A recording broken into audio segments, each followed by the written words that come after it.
One of the great challenges for South Korea right now is that it is bottom of all league tables when it comes to Asian tourism. Tourists don't want to go to South Korea.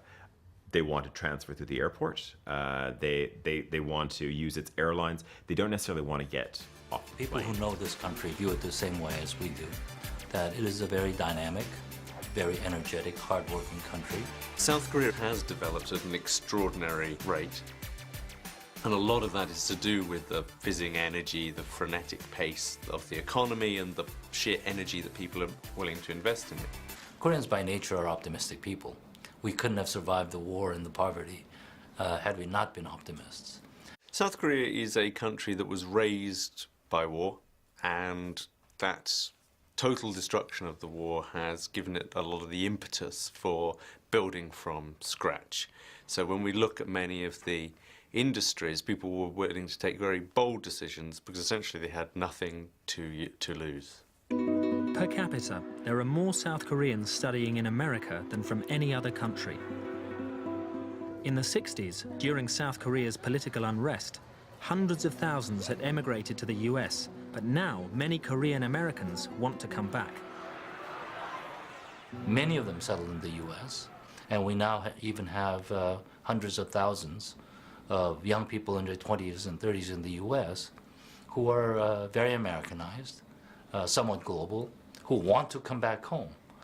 And many try, but they find that the market here is extremely competitive because the Korean youngsters have in the meantime become far more globalized than their Korean American cousins who are insular, relatively speaking, who grew up in the US. This is a very interesting development.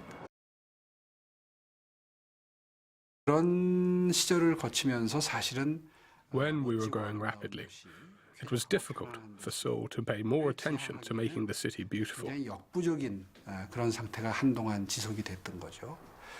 그랬기 때문에 불과 몇 년 전까지 Therefore, Seoul was regarded as a grey concrete city until 5 years ago. 오명을 벗어나기가 쉽지가 않았습니다. Part of it comes down to just the scale of the place. It's sprawling, it's huge, it has a legacy of a lot of particularly ugly housing. And the problem with ugly housing versus ugly office buildings is people live in ugly housing. So it's going to take a very, very long time to regenerate a lot of those areas. If anyone can do the regeneration, though, it's certainly the Koreans. Millions of tourists do come, and thousands of people who work for multinational companies do stay. Seoul offers both luxury shopping and its own fast food. Bindaetteok could be Korea's contribution to the menu of international foods found across the globe, like hamburgers and pizza.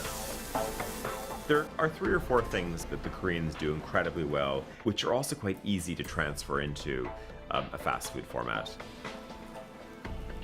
Here is something which is taking fresh ingredients and mixing them together, and you've got the wonderful taste and the ease of Korean pancakes.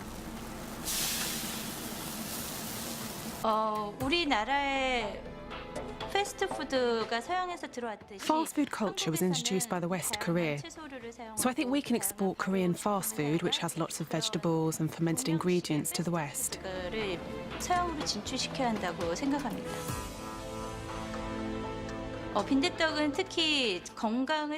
think bindaetteok is particularly good for health-conscious Westerners. It's because it's made of mung beans.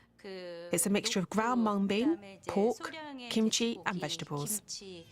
So it's low calorie but nicely nutty in flavour.